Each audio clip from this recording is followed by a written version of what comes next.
Salut les amis, on espère que vous allez bien. En tout cas, nous, ça va tranquille. On est avec Monsieur Hélin Blécourt aujourd'hui, président de l'association du collectif des citoyens de la Carle, que vous savez, depuis 2021, fin 2021, est en lutte contre l'augmentation des impôts qui est montée à plus de 1180% sur tout le territoire de la Carle. Monsieur Blécourt, bonjour. Alors, on aurait aimé savoir effectivement qu'est-ce qui se passe depuis, parce qu'on n'entend pas trop parler de cette évolution. Est-ce que les citoyens de la CAL vont avoir remboursement ou est-ce que les impôts ont diminué?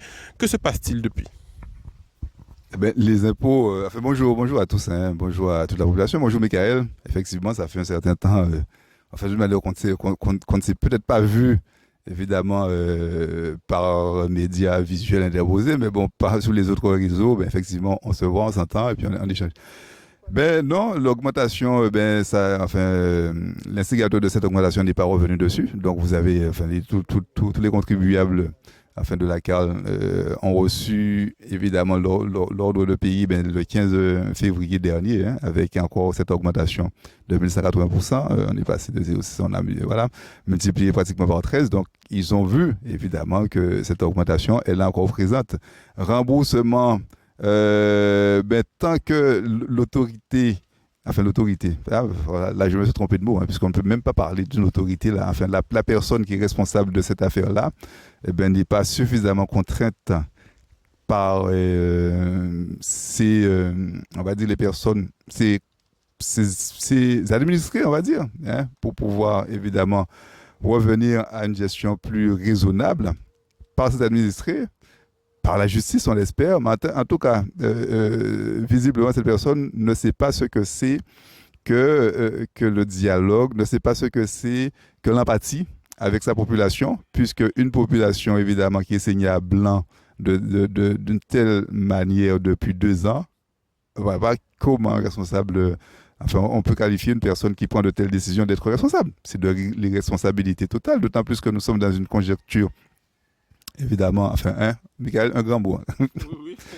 Mondial, dans une situation difficile mondiale, qu'on nous dit évidemment, puisqu'on sait très bien que nous dépendons du commerce évidemment mondial. Hein, c'est difficile pour les énergies, pour l'alimentation en carburant, pour tous les pays. C'est donc singulièrement c'est difficile pour la Guadeloupe. C'est difficile pour évidemment le panier quotidien pas de la ménagère, mais des familles, hein, ici en Guadeloupe comme ailleurs.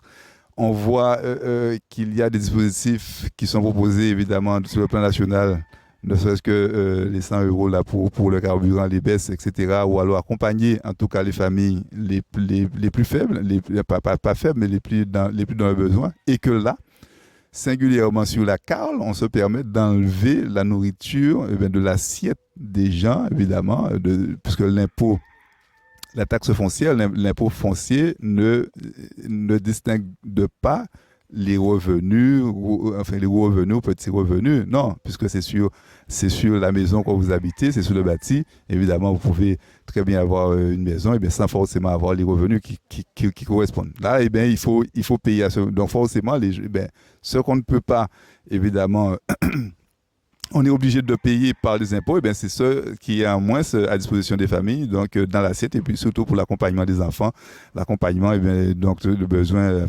la responsabilité sur l'éducation, etc. Donc c'est criminel, il n'y a pas d'autre mot.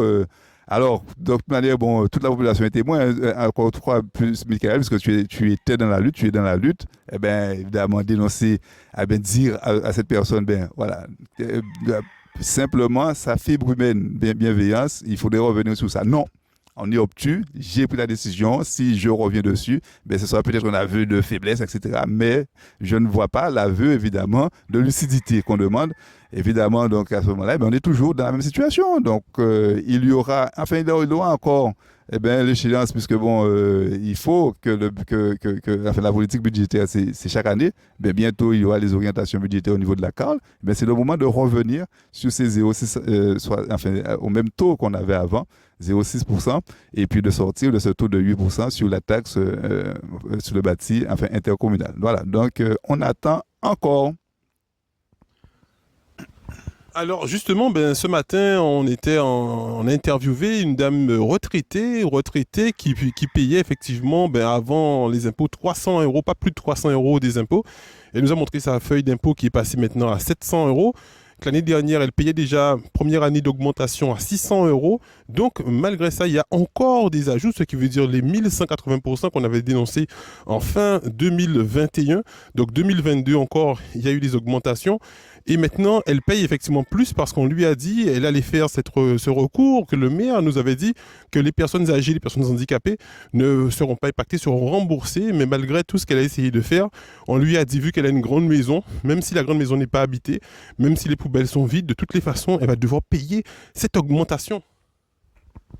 Blague à basse. Ouais, c'est ça. Ah ben d'accord. Non, enfin, je ne voudrais pas être dans la provocation, Michael. Mais bon, au départ, évidemment, tu étais parmi les premiers. Tu as dû entendre qu'il raconte du n'importe quoi. C'est Blécou qui a raconté n'importe quel débitin, Blécou qui a raconté tout quel débitin qui dit. Et puis, on a même entendu qu'à un moment donné, qu'on nous a fait la proposition de passer de 8 à 4% et que c'est nous qui avons refusé, etc. Hein? Voilà, donc blague à masse encore, c'est l'admiration. Donc, cette interview que tu as eue ce matin, évidemment, moi, je dis que c'est fondamental. Eh bien, c'est là, de pas avec tous ces témoignages que tu vas multiplier, en espérant que ça va s'arrêter quand même assez rapidement, que ben on va vraiment illustrer que évidemment qu'en face que nous avons un comportement démagogique, qu'on a un comportement, enfin bon, peut-être que je vais enlever, enfin si, bon, je garde mes mots, mais un comportement qui n'est pas humain, qui ne correspond pas évidemment à la situation ben, de ce territoire-là, la situation des administrés. Il y en a effectivement qui, de par leurs activités, ont les moyens de travailler, mais il y en a qui n'ont pas les moyens. On a de petites familles, enfin, quand je dis petites familles, hein, je parle simplement au niveau des revenus. Je ne parle pas au niveau humain, puisque ce sont des personnes avec, évidemment, puisque tu as dit retraités, avec un parcours professionnel, un parcours social, évidemment, phénoménal, à l'image de la Guadeloupe, évidemment, des valeurs qui sont véhiculées dans les familles, travail, etc. Et qu'on voit que là, eh bien, que cette personne-là, eh bien, te dit qu'elle est obligée de payer, qu'elle va payer. Donc, elle est encore dans son comportement citoyen, elle fait face à ses responsabilités et que là, évidemment, on étrangle ces familles-là. Donc, on est dans un comportement, dans quelque chose, évidemment, c'est complètement aberrant. Comment un politique responsable, évidemment, de la mise en œuvre de politiques publiques sur un territoire, le premier volet de politique publique, évidemment, c'est le volet social. Comment vous mettez des gens dans des difficultés sociales. Après, vous allez dire de manière théorique, ben, il y a les séquences pour vous accompagner, il y a ceci, il y a cela. Non. Arrêtons de creuser, d'alimenter la misère. Peut-être qu'on aura moins d'hypocrisie à faire à travers qu'on agite des drapeaux blancs, histoire de séquences ou autres. D'accord? Donc, avec, bien évidemment, cette politique fiscale, qui correspond à la réalité de nos territoires. Hein? Donc, il y a la faculté, évidemment, de lever l'impôt à travers, évidemment, ces taxes locaux. Ben, il faut quand même que les gens qui exercent cette responsabilité eh ben, aient une conduite, une politique qui ne soit pas complètement folle, qui ne soit pas complètement réfléchie. Quand on passe de 0,6 à 8, évidemment, ça correspond à rien. Donc, on met évidemment les gens dans des situations. Donc, il faudra continuer le travail. Je sais que bon, peut-être qu'on s'attend à ce qu'il y ait davantage de choses spectaculaires, etc. Mais puisque ce collectif existe, puisque évidemment il y a des réunions, des sessions de conseillers communautaires qui vont devoir travailler évidemment sur la prochaine politique fiscale, puisque vous les connaissez tous dans des quartiers, puisque vous avez l'occasion de les rencontrer, agitez devant ces gens-là vos fiches d'impôts de taxes foncières. Hein? Donc vous rejoignez si vous souhaitez. Donc le collectif, c'est à la marge. Mais en tout cas, maintenez la pression sur vos élus pour savoir, évidemment, que ce qu'on dénonce depuis plus de 2 ans, que ça correspond effectivement à une certaine réalité et que c'est la population qu'on est en train d'appauvrir. Nous ne sommes pas dans une démarche d'être Mouna Intel, pas Mouna Intel, contre Pierre, contre Paul, contre Jacques. Par contre, nous avons une constante. Nous sommes contre l'injustice. Donc, d'où qu'elle viendra, tant que nous aurons, enfin personnellement, tant qu'on jouera la force de dire que là, je ne suis pas d'accord parce que c'est injuste, eh bien, je dirais je ne suis pas d'accord parce que c'est injuste. D'accord? Donc, on n'a pas mérité un tel traitement. Donc, le maire du Gosier, M. Cédric Cornet, aussi président de la CARL, il avait expliqué que pas sur son étiquette, sa casquette de maire du Gosier, mais en tant que président de la CARL, il avait augmenté effectivement les impôts à 8,5%. Et ensuite, il s'était arrêté sur l'idée qu'il nous avait proposé de baisser les impôts à 4%. Donc là, effectivement, tu nous as rappelé cette information que la population n'a pas bien compris. Ils se sont dit, mais ils leur ont proposé 4%, ils n'ont pas accepté les 4%. Alors, est-ce qu'on peut avoir plus de précision dessus? Michael, je ne sais pas si tu sièges au conseil communautaire. Personnellement, je n'y siège pas.